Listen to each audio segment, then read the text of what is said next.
안녕하세요. 네, 네, 아이들 시험 끝나고 좀 재밌게 놀았나요? 저는 시험 끝나고 인사이드 아웃 2를 봤습니다. 봤는데 와이프가 옆에서도 울고 있더라고요. 그래서 되게 많이 놀렸던 기억이 나는데 지금 오늘 그 1학년 어머님이 좀 많으셔서 우선 1학년 시험 분석만 먼저 해드릴게요. 그리고 2학년은 이번 주말에 이제 시험 분석을 다 마무리해서 이렇게 문자 받아보실 수 있도록 준비를 하겠습니다.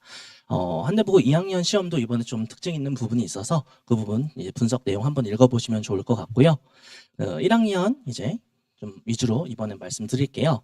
근데 여기서 우선은 그 클리닉 시간이 이제 확정을 했어요. 그래서 토요일 12시부터 5시까지 할 텐데 이건 최소고요. 제가 이제 수업을 하면서 좀 니즈에 따라서 평일날도 불러야 되는 친구들은 따로 불러서 단어 암기를 시키든 해석을 시키든 좀 이렇게 생각을 하고 있습니다. 근데 적어도 이 시간에는 와서 단어 제시 봐야 되는 것들 그리고 해석 숙제에서 막히는 것들 저한테 다 질문을 해주고 이렇게 가면 될 것 같아요. 그래서 여기 그림 제가 그려드린 것처럼 이 수업은 방학 동안 저랑 하는 수업은 이 진짜 내가 손을 움직여서 선생님이 앞에서 독해하는 쇼를 보고 가는 게 아니라 내가 직접 다 움직여서 하는 수업이다 라고 생각하시면 좋을 것 같고요. 사실 이 수업 자체는 저는 그래도 되게 오래 했던 수업이에요. 이번에 고3 언니들도 이제 저랑 내신 마지막 했거든요. 이 수업 중3 때 들었던 친구가 고3까지 저랑 이번에 내신했고 고3 수업, 고3 중간 기말 100으로 전교 1등으로 끝냈습니다.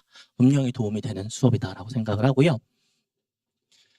이제 시험 정리 1학년 거 간단한 좀 키워드를 잡아봤습니다. 이번에 어휘력, 독해력이 되게 필요했어요. 그래서 본문이 변형되거나 아니면 선지가 어려운데 거기에 어휘들이 되게 어려운 것들이 들어가 있던 문제들이 중간고사 때는 2문항밖에 없었습니다. 근데 이번에 6문항으로 늘어버렸고요. 점수로 따지면 20점이 넘어갔어요. 그래서 내가 지문 내용을 다 알고 공부한 지문인데 선지 못 읽어서 날아가는 케이스가 되게 많았고 그런 친구들은 오히려 이번에서 점수가 되게 떨어지거나 유지가 되는 이런 상황이 됐을 수 있습니다. 그래서 이 어려운 문제들 다 부교재에서만 출제가 돼서 막상 부교재 공부 진짜 열심히 했어도 오답률이 좀 올라갈 수 있는 이런 상황이었고 제 개인적인 판단으로는 이 스타일은 계속 이어질 것 같아요. 올해 내내.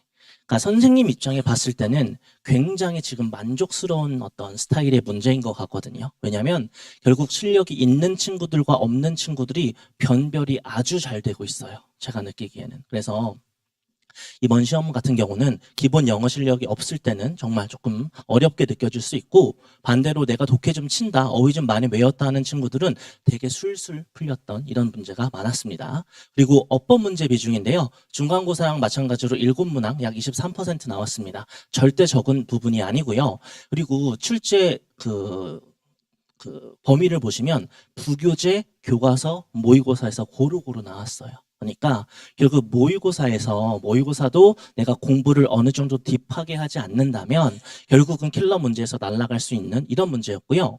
이 1, 2번, 2번 시험이 되게 어떻게 보면은 좀 여우 같다? 라고 제가 말씀드릴 수 있는 부분은 가장 어려운 어법 문제 2개가 1, 2번 나왔습니다. 그리고 그 다음에 6문제가 연속적으로 여기서 나왔어요. 그러니까 아이들 입장에서는 제가 맨날 시험 때 직보 때 이제 멘탈 관리 해주거든요. 어려운 문제부터 비비지 말고 풀 수 있는 문제부터 가라라고 했는데 아이들 계속 읽다 보면 거의 앞에 2번째 장까지는 풀 게 없는 거예요. 그래서 되게 좀 멘탈적으로 흔들리고 시험을 보게 되는 이런 게 좀 느껴졌고요. 반대로 서술형은 이번에 쉬웠습니다. 이번에 그래서 아이들 서술형 점수 보셔야 돼요. 1학년 같은 경우는 우리 아이가 서술형 점수를 날려먹었다라고 하면 이거는 공부 디테일의 문제였습니다. 중요한 부분 다 나왔고요. 그리고 서술형에서 제일 깝깝한 게 아주 사소한 실수 하나로 6점을 통으로 다 날려먹는 게 제일 아깝거든요. 이번에는 부분 점수 들어갈 것도 많았어요. 그래서 적어도 부분 점수 서술형에서 평소보다는 저번 중간고사보다는 점수를 더 땄어야 되는 이런 부분이다라고 말씀을 드릴 수 있고요. 그래서 제 예상으로는 뭐 평균 점수는 당연히 오를 것 같아요. 하지만 절대 쉽다고만은 할 수가 없었던 시험이고 이게 제가 어떻게 보통 말씀을 드리냐면 문법 다 틀리고 서술형 다 틀리고 어휘 한 반 정도 맞으면 저번 중간고사 때 50점이었어요. 그러니까 지문 내용만 갖다가 풀 수 있는 문제 딱 50점이었는데 이게 이번에 35점밖에 안 되더라고요. 그 외 문제들은 결국은 문법적인 부분, 어휘적인, 독해적인 부분이 다 필요했던 문제여서 어떻게 보면 전반적인 문제 퀄리티는 좀 올라간 느낌이 있었습니다. 그래서 이런 상황이어서 이런 시험은 확연하게 영어가 기초적으로 좀 잘 잡힌 친구랑 잘 잡히지 않은 친구랑 이 갭이 줄여지기가 되게 힘들고, 여기서 내가 지금 사실 기초가 약하다 하는 친구들은 전환점을 빨리 만들어 주셔야 될 거다라고 저는 생각이 듭니다. 제가 그냥 기출문제를 간단하게 그냥 보여드리려고 왔어요. 왜냐하면 저도 약간 어필을 해야 되잖아요. 그래서 보면 이게 여기 직보 자료고요.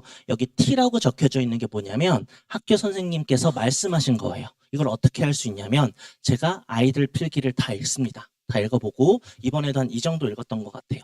거기서 코멘트 하신 것들을 직보 때 제가 다 하나하나 적어놓고 수업 때도 반복을 해요. 심지어 어떤 포인트들은 제가 수업 때 다 같이 읽어보자 하면서 두 번, 세 번 읽기도 하거든요. 그런 애들 다 시험에 나왔을 겁니다, 이번에. 그래서 이번에 보시면 뭐 여기 제가 빨간 거 표시한 부분 다 선생님께서 말씀하셨던 부분이랑 되게 많이 겹치고요. 그다음에 뭐 이 문제도 사실 뭐 문법 문제 중에 되게 중요했던 구문이었고, 여기 보시면 되게 문장 길죠. 항상 이렇게 길고 어려운 문장에서 킬러 문제가 나오거든요. 주구장창 직보 때 이거 봤던 친구들은 오히려 굉장히 쉽게 문제가 풀렸을 거고요. 그리고 뭐 다른 문법 문제 이런 것도 제가 보시면 학교 선생님께서 수업 필기하셨다, 뭐 선생님께서 말씀하셨다, 이렇게 어떤 별표 3개 있는 부분들 다 시험에 나와 있습니다. 그래서 사실은 이 부분은 저는 솔직히 직보까지 열심히 들었으면 맞춰줘야 되는 거다라고 생각을 하고, 이걸 지금 틀려고 앉아 있으면 뭔가 수업 때 가져가는 게 있나? 집중도에 대해서 조금은 다시 한번 고민을 해봐야 된다라고 생각을 해요. 영작 2가지만 말씀드릴게요. 그래서 영작 제가 이렇게 막 빨간 글씨를 엄청 해놓잖아요. 그러니까 제 절박함이 좀 느껴져야 되거든요. 학교 선생님께서 진짜 말씀 많이 하셨고 반마다 엄청나게 얘기했다. 이거 그대로 다 영작에 이번에 나왔습니다. 마지막 문장 모의고사, 이건 수업은 안 하셨지만 워낙 중요한 문법 포인트여서 당연히 영작 연습까지 시켰는데, 이번에 이 문항에서는 사실은 약간 좀 논란이 저는 있었다고 생각을 하거든요. 조건이 조금 문제가 있었는데 이거 약간 지금 뭉개고 가시지 않을까라고 생각이 좀 들어요. 그래서 제가 저한테 이제 의제기 요청한 친구들한테는 옛날 기출문제에서 조금 다른 형식으로 제시된 조건들을 스샷을 찍어서 제가 아이들한테 다 주긴 했는데 학교 선생님께서 어떻게 결론을 내실지는 모르겠습니다. 그래서 어쨌든 중요한 거 다 이렇게 시험에 나왔고요. 그리고 이거 보시면 이 자료도 보시면 좋거든요. 제가 전체 시험 범위에서 특정 문법 포인트 들어간 애들만 다 모아줘요. 그리고 이번에 단언컨대 문법 문제, 영작 문제들 다 여기서 나왔습니다. 다 여기서 중요한 문제들 나왔고요. 근데 이러면 결국은 영어 공부 잘하는 친구들만 다 받아먹는 거 아니냐라고 생각하실 수 있잖아요. 근데 저는 어쨌든 뭐 영어 잘하면 유리한 건 맞으니까 좀 약한 친구들을 위해서 제가 해주는 건요. 이번에 시험 전범위 한글로 TF 문제 다 만들어줬고요. 여기서 보면 썰로 푸는 본문 요약이라고 전지문 제가 이렇게 음슴체로 다 요약해줘요.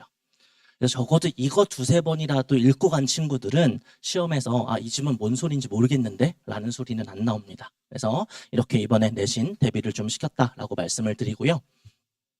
이제 클리닉 말씀 좀 드릴게요. 그래서 클리닉 우선 12시부터 5시까지 할 텐데 뭐 첫 주 같은 경우는 시험지 버리지 말고, 내가 시험지 보면 되게 속상하고 슬프지만 이걸 뭐 불태우거나 찢거나 하지 말고요. 저한테 갖고 오면 제가 이제 그 시험지 틀린 걸로 문항별로 왜 틀렸는지 얘기해보고 공부할 때 어떤 데서 디테일을 놓쳤는지를 다 얘기를 해주고 있습니다. 지금 전화로 요청하는 친구들도 또 있는데 클리닉 와서 시험지 갖고 와서 저한테 개개 1대1로 좀 얘기해보는 게 분명히 도움이 될 거다라고 생각을 하고요. 이번에 그래서 조금 어필해서 넣어놨습니다. 그래서 1학년 친구들은 그래도, 그리고 2학년 친구들은 보통 시험이 이번에 조금 쉬웠어가지고 2학년은 좀 실수를 안 하는 게 굉장히 중요한 시험이었고요. 그리고 이제 1학년 같은 경우는 공부한 친구들은 그래도 나름 다 성과가 나왔다라고 생각을 합니다. 그래서 저희 수업 우선 구성 같은 경우는요, 이것만 기억해 주시면 될 것 같아요. 그래서 김문영 선생님이 방학특강 때 하는 수업은 문장 해석에 있어서 디테일을 잡는 수업이다라고 생각을 해주시면 될 것 같고요. 기본적인 기출 모의고사 독해로 수업을 합니다. 1학년은 1학년 기출 독해로 할 거고요. 2학년은 이제 2학년 기출 독해로 할 건데, 그 이유는 이제 2학기 시험이랑 겹치는 지문들로 제가 배치를 하려고 해요. 그래서 이제 내신 지문들을 미리 보면서 기출 유형을 좀 연습을 하면 나중에 내신할 때 조금은 익숙함이 좀 더 많아질 것 같아서 이렇게 기출 모의고사를 가지고 유형별로 설명을 합니다. 시험 같은 경우는 어휘 250개로 하고 그리고 각 이제 4회차밖에 안 되기 때문에 정말 다양한 문법을 다룰 수는 없어요. 근데 개인적으로는 가장 중요하다라고 생각하는 동사 파트랑 관계사 파트 이쪽에서의 어려운 문장들을 다 해결하는 걸로 이렇게 진행을 하게 됩니다. 그래서 이 부분도 그냥 간단히만 말씀드리면 이거예요. 너무 당연한 건데 저는 영어를 되게 기초가 약한 친구들과 잘하는 친구들을 같이 보면 가장 큰 차이는 결국은 시간이거든요. 시간인데 영어가 되고 어휘가 되고 문장을 제대로 볼 수 있는 친구들은 그만큼 외워야 하는 양이 줄어들 수밖에 없어요. 왜냐하면 이해해서 풀 수 있는 게 많으니까. 근데 영어 기초가 약한 친구들은 결국 마지막에 와서 저한테 하는 말이 그냥 다 외워서 할까요? 근데 스스로 그 말을 하는 친구는 알아요. 내가 다 못 외울 거라는 걸. 다 알아요. 근데도 결국은 이 사이즈가 답이 안 나오니까 이렇게 되게 힘들어하는 상황이 발생을 하게 됩니다. 그래서 이제 뭐 수능 독해도 좀 말씀을 드릴게요. 이번에 뭐 간단한 혹시 들어는 보셨어요? 이번 6월 모의고사 엄청 어려웠다고? 1점만 몇 프로 되는 것 같은데 그 정도면요. 지금 수능 역사상 가장 어려웠던 문제라고 보셔도 됩니다. 그 고3판에서요. 저는 그래도 또 고3 1타sem도 알고 있어가지고 얘기를 많이 하는데 고3 수업하면서 이런 거 있어요. 자, 뭐 빈칸이 있으면 앞뒤 읽어서 문제 풀어라. 약간 이제 스킬적으로 접근하는 선생님들 이번에 개박살 났습니다. 정말 박살났어요. 그냥 읽고 안 풀려요. 절대로 어떤 특정 지문의 어떤 부분만 읽고 답이 나오는 문제가 아니었고 선지에서 날아다니는 시험이었기 때문에 좀 약간 스킬풀하게 접근했던 이런 상황에서 어떤 이렇게 좀 수업을 하셨던 쌤들은 이번에 되게 조금 아이들이 힘들어했다라는 걸 제가 좀 들었어요. 그래서 결국은 영어는 어려워질 건데 이게 문제가 정말 논리력이나 구조 독해가 안 돼서가 아닐 수도 있다는 겁니다. 어차피 영어 10문장이거든요. 정말 지문 길어봤자 10문장인 건데 이 10문장에서 내가 뭐 논리를 몰라서 이게 무슨 어떤 특정한 아주 스페셜한 논리가 존재하는데 이걸 못 찾아서 틀릴 일은 아니다라고 생각을 해요. 자, 그래서 제 결론은 뭐냐면 결국은 이 논리까지 접근을 하려면 읽고 메시지를 판단할 수 있어야 된다는 게 제 결론입니다. 그래서 결국 아이들이 시험을 볼 때 시간이 부족한 이유는 해석 안 되는 문장을 2번, 3번 읽느라 시간을 날리는 거거든요. 문장을 정확하게 볼 수 있으면 빠르게 읽을 수가 있고요. 이렇게 기본적인 문장 구조 해석이 돼야지만 어려운 문제까지 큰 출렁임 없이 문제를 풀 수 있다라고 생각을 합니다. 그래서 저 같은 경우는 어떻게 이제 수업을 하냐면 이제 중요한 어떤 문법 포인트를 담은 문장들을 제가 다 솔팅해 줄 거예요. 난이도는 방학 때는 조금 있는 문장들이 나올 겁니다. 지금 여기 같은 경우는 고등학교 때 굉장히 중요한 동사 5개가 있어요. 이 동사 5개가 들어간 문장들만 제가 모아놓은 거예요. 이거를 직접 해석하고 해석을 해와야 되는 게 숙제입니다. 자, 문법 퀴즈도 보는데요. 이 문법 퀴즈는 뭐 내신용 문법이라기보다는 기본 개념을 확인하는 이런 문법 퀴즈를 보게 되고요. 그리고 그 다음에 아까 말씀드린 유형별 독해를 이렇게 진행을 하고자 합니다. 그래서 주제, 빈칸, 순서, 삽입 이런 킬러 문항들을 들어갈 건데요. 문제 풀고 해설하는 것도 중요하지만 결국 우리 입장에서 학생들 입장에서 되게 중요한 건 한 지문을 풀어도 여기서 얻어가야 되는 게 있거든요. 근데 이 독해 문제가 제일 큰 단점이 뭐냐면 내가 한 번 푼 문제를 또 풀기가 싫어요. 이미 다 봤던 선지니까. 그러면 아이들 입장에서 가져가야 되는 것은 답을 맞추는 방법도 중요하지만 이 지문 속에 들어있는 되게 중요한 문장들 얘네들만 빼서 문장은 다시 봐야 되거든요. 그래서 제가 여기 길치 디렉션이라고 넣어놨는데 이 모의고사에 들어가 있는 어려운 문장들 특정한 문법 포인트가 들어가 있는 애들을 따로 뺍니다. 그래서 앞에서 나온 이 문장 해석에 더해서 기출 모의고사에 있는 문장들까지도 아이들이 다 공부하고 복습을 해와야 돼요. 이렇게 복습을 해오면 제가 다음 시간에 시험을 봅니다. 그래서 그 중에서 이제 제가 중요하고 어려운 문장들을 선별해서 시험을 보면 아이들이 이렇게 시험을 보고 제가 하나하나 다 첨삭을 해줘요. 1차 채점은 조교쌤이 하는데 결국 디테일한 점수 교정과 코멘트는 제가 다 답니다. 그래서 아이들 해석하는 부분에 대해서 한 명 한 명 제가 다 파악을 하고 있고요. 거기에 따라서 되게 구체적인 피드백을 주려고 해요. 이게 중요한 게 뭐냐면 이 해석이라는 것도요. 약간 우리 뭐 가수분들이 말씀하시는 뭐 쪼라고 해야 되나? 약간 습관 같은 것들이 있습니다. 능동수동 구별을 안 하거나 시제를 날려먹거나 이런 아주 반복되는 실수들은 제가 아주 강하게 피드백을 줘요. 그러면 한 2번 정도 이렇게 똑같은 피드백을 받게 되면 확실하게 그런 실수가 줄어들어요. 그래서 이런 식으로 좀 해석을 연습할 수 있게 피드백을 주고 있고요. 어휘 같은 경우는 우선은 이거는 지금 1, 2학년이 공통 단어장일 거예요. 어휘 끝이고 이 단어는 사실 좋긴 한데 좀 난이도로 따지면 고3 수능 것까지는 아닙니다. 그래서 섞어낼 거예요.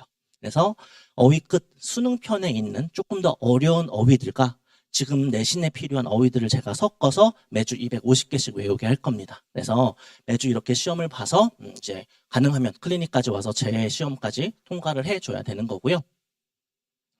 자, 관리하는 것도 좀 말씀을 드릴게요. 그래서 저랑 혹시 내신을 같이 이번에 시켜보신 어머님이 계시다면 저 그래도 되게 약간 기계적으로 보내는 스타일 아니잖아요. 그렇죠?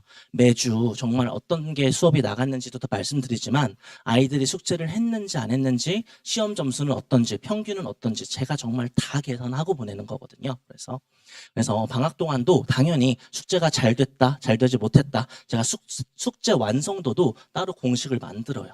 그래서 각 범위별로 이 정도를 비중을 둬서 계산을 했을 때 어느 정도 퍼센티지로 숙제를 해왔는지도 다 보실 수 있을 겁니다. 그래서 절대로 그냥 아이 방학 때 학원 보내놓고 깜깜인 이런 느낌은 절대 받지 않게 제가 도와드릴 거고요. 자, 그래서 이거는 뭐 맨날 하는 얘기예요. 아이들한테도 얘기하는 거고 사실은 지금 제가 살짝 걱정인 게 잠깐 방학 특강 인원 조금 이제 예상보다는 많아져가지고 그럼 이제 제가 죽어나거든요. 이게 첨삭하는 게 진짜 엄청 오래 걸려요. 네, 그래서 나 밤을 새야 되나? 막 이런 생각을 지금 하고 있는데 이렇게 하나하나 애들 해석 읽어보고 뭔가 거기에 대한 피드백을 받아야지 아이들이 내 해석을 고민하거든요. 내가 여기서 뭘 대충 뛰어넘었는지를 볼 수 있다고 생각을 합니다. 그래서 제가 시간 투자하고 제가 손 한 번 더 움직여서 아이들한테 어떻게든 더 공부시킬 수 있게 만드는 게 목표고요.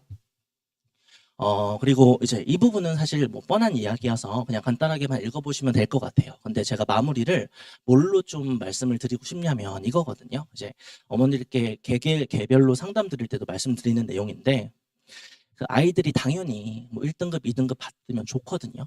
근데 저는 그런 것 같아요. 내가 통제할 수 없는 걸 가지고 스트레스를 받는 게 되게 좀 안 좋은 거라고 생각을 하거든요.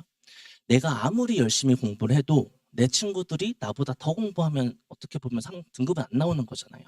근데 이번 시험 이제 1학년 친구들 그리고 2학년 친구들도 어떤 걸 꼭 느꼈으면 좋겠냐면 내가 저번보다 다르게 이렇게 공부를 해보니 문제가 이렇게 잘 쉽게 풀리는 문제들이 이렇게 많아지네라는 그 스스로의 어떤 전후의 비교가 돼야 되는 게 먼저라고 생각을 하고 이게 결국은 3년이 쌓이면 자기 점수를 찾아가게 됩니다. 그래서 이제 저도 이렇게 보면은 아이들이 점수가 올랐는데도 이번에 되게 속상해하는 경우도 있었어요. 왜냐면 뭔가 내 성이 안 차는 거야. 근데 사실 30점 올랐으면 잘 오르는 거잖아요. 근데도 되게 속상해하는 게 결국은 다른 친구들의 등급 때문에 스트레스를 받는 거거든요. 근데 우선은 영어 내신에 있어서는 내가 전 시험과 이번 시험에서 어떤 시행착오를 줄였는지를 조금 고민하면서 공부를 해가는 게 결국은 좀 더 건강하게 그리고 일관적으로 성적을 올릴 수 있는 방법이다라고 생각을 합니다. 제가 준비한 부분은 여기까지고요. 그래서 이제 뭐 시험 분석이나 개별적인 어떤 궁금하신 점은 저한테 편하게 연락 주시면 좋을 것 같습니다. 감사합니다. 영어 강사 김문영이었습니다.